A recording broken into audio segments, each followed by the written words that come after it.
Hey, what is up guys? This is Nishi from MST.TV here, back with another Market Watch episode. Today we're going over some pretty significant price movement as a direct result of the tin openings from a couple of days ago. A lot of things that got reprinted we were kind of expecting, but there were some pretty significant surprises, namely a few new TCG exclusive cards, and some pretty notable things that didn't make the cut to be reprinted. These things have caused several buyouts across the market, so we're going to dive in and see just how impactful the tins have been thus far, about a week before they actually come out. Let's get started. Alright, the first card we have here is Kurikara Div Incarnate, so I think Kurikara is probably the biggest card that players were expecting to be in the Megatins, but that was actually excluded, and for very good reason. Now back before the banning of number 89, Kurikara was one of the best generic side deck cards in the game, tributing all monsters on the field that had activated in effect this turn. Between Shangra Era's standby phase effect, Arise Heart's mandatory attachment of a banished card, and number 89 milling cards from the top of your opponent's deck, Kurikara was actually devastating to drop, and it got to the point where it was even seeing play in certain main decks. Now in the current format, Kurikara isn't as strong, there's no deck that it's clearly and easily a blowout against, but it's still a really useful potential board clear, and because people remember how good it used to be, it has naturally always carried a bit of a higher price tag. However, the card isn't included in the Megatins for this year, which I think has caught some people off guard, after Garura, another card from Power of the Elements, was actually included as a secret rare. It took a little bit, but all of a sudden Kurikara has shot up in price yet again. It's been sitting between $30 and $40 for the last couple of months, but it has shot up in price in the last couple of days and now sits at $60 per copy on TCG Player. It's kind of surprising given that the card isn't exactly a staple right now, but it's also not that surprising given the card's price history and its previous applications within the meta. I don't think that this will go too long without a reprint. I could definitely see the card getting reprinted in Rarity Collection, or in whatever winter reprint set we get towards the end of the year, maybe something like a new Magnificent Mavens. For now, expect this card's price to cool off over the next few weeks, as people note that the card maybe just isn't that strong, and you could try to offload yours now in order to take advantage of this temporary hype. Up next, we have Spiral Double Helix. So in the tins, yours truly happened to pull a brand new TCG exclusive card called Spiral Double Agent. The card itself looks really cool. It summons itself to your opponent's side of the field, but it can't be tributed or used as Fusion, Synchro, Xyz, or Link material, and on summon it reveals the top card of each player's deck. Now because of this new card, there's been a decent amount of Spiral hype, especially because the deck went through two separate periods where Spirals were a top tier strategy. Double Helix was basically the driving force that allowed Spirals to become so strong. It's a Link 2 monster that can only be made with 2 Spiral monsters, but it lets you attempt to guess the top card of your opponent's deck, and if you call it right, you take a Spiral monster from your deck and either add it to your hand, or special summon it to your side of the field. The new Double Agent feels like it has the potential to be a really strong card. It lets you ensure that you'll hit with Double Helix and Super Agent if you don't happen to have access to drones, and the card really sticks to your opponent's board, so to clear it they'll have to give up their battle phase or use like a Dark Hole or something, since it can't be used as any sort of extra deck material. Also, depending on the matchup, I could see this card being really useful against certain decks, something like Kashtira to stop them from special summoning monsters from their hand, or to block a specific zone that your opponent's link-based strategy has to point to. Now all of that being said, Double Helix, being such an important card, has just doubled in price over the last couple of days. It was sitting at $5 or $6 just a couple days ago, but is now sitting up at the $10 to $11 mark. This is because it actually has just the one printing from back in Circuit Break, which is actually quite an old set at this point. Now the big question is just how viable is Spiral going to be with this new card, and if it's enough to push them over the top to make them become a part of the meta for a third time. Honestly, I'm leaning towards no. Master Plan is still banned. That was the card that allowed Spirals to generate so much advantage and pop off so hard, and the game has evolved since the last time that Spirals were actually relevant. Realistically, I do think it's also worth noting that Double Helix should be reprinted in some sort of reprint set fairly soon, maybe something like an OTS tournament pack, especially if they're going to give the archetype support unexpectedly like this. So yeah, despite the support, I think that this is another card that you should sell into the hype, while people are remembering how good the deck used to be without really considering how good the deck would be in the context of today's game. Up next, we're looking at some key cards from a few notable different archetypes, and the first one is Primeval Planet Perlerino. This card is the field spell card for the infamous Tearlament strategy, a deck that was tier 0 and dominated the game for an entire format before we saw the archetype get its main fusion monster banned and saw 7 different main deck monsters limited, one of the more extreme banlist hits that we've seen in recent memory. After the hit, Tearlaments haven't really done anything too notable. They have the occasional top here and there at the regional level, but nothing much bigger than that. However, Perlerino not being in the tins is still definitely notable. The deck was an okay deck, but if other decks in the format do get hit this list, Tearlament might be strong enough to creep back into the format as maybe a tier 1.5 strategy. In particular, everyone is expecting a Rise Heart to be banned, as a Rise Heart's built-in Macrocosmos effect was a big obstacle that Tearlament struggled to break through, and without a Rise Heart in the game, Tearlaments have one less obstacle in their way. Perlerino is of course a 3-of in Tearlaments. It searches for a Tearlament monster on activation, and it pops a card when your Tearlament monster is shuffled back into the deck. Also worth noting is that the card can search for Visa Starfrost instead of a Tearlament monster, so you could run a copy of this card in the Manadium strategy as well. Now this card used to be a ridiculous $90 each, but obviously hasn't been the same since Tearlaments were hit so drastically. But for now, since everyone knows that it isn't going to be getting a reprint in the tins, those players that were hoping to buy a cheaper Megatin version now have to kind of suck it up and buy the secret rare copy if they want to play the deck, causing the card to move up in price, and Perlerino now sits at $20 to $25 per copy. Honestly, I don't know if this card is going to get a reprint or not. I feel like Konami kind of wrote off Tearlaments after the last hit, right? And just thought that there was no way people were going to try to play with Merly, Havness, and Shiren all limited, but now there are some players that really want to try it, so Konami might just have to find a way to reprint this card before the end of the year.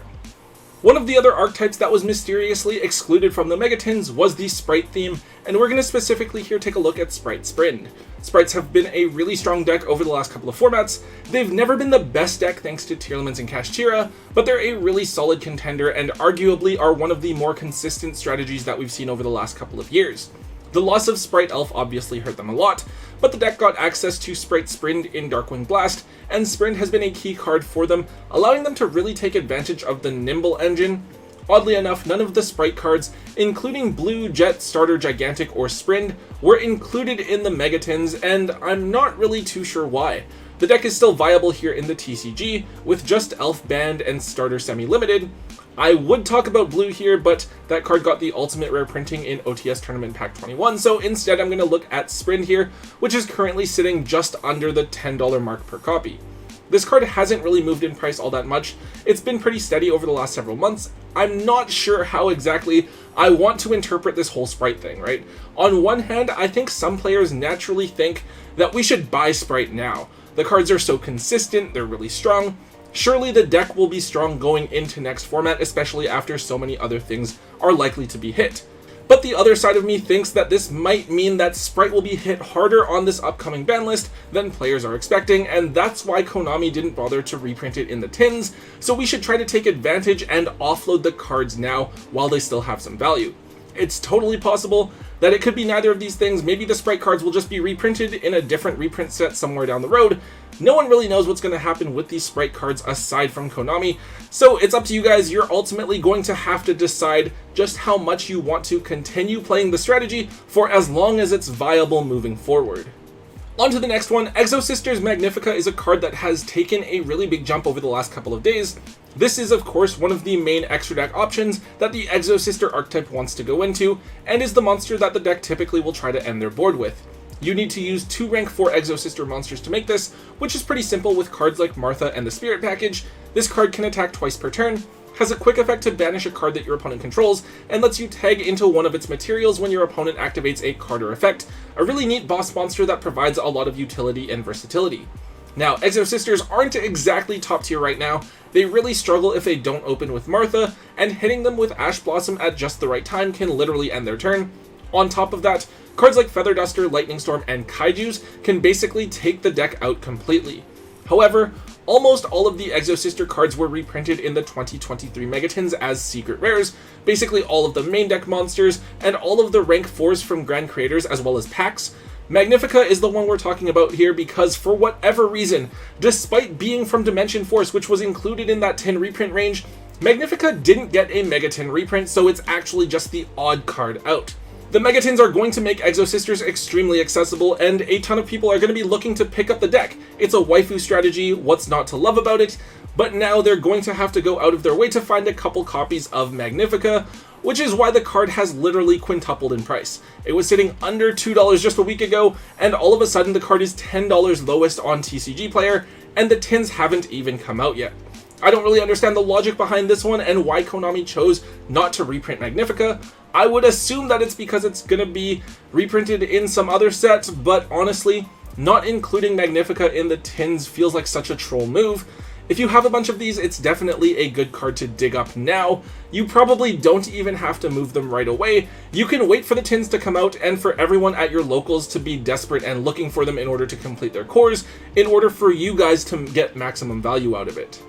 One other archetype worth noting here, the Gold Pride archetype actually didn't get any reprints or rarity bumps in the Megatins. Now when I talk about Gold Pride stuff, I'm really referring to like all the cards from the theme. I'm just referring to Leon here as one of the main monsters that the deck uses.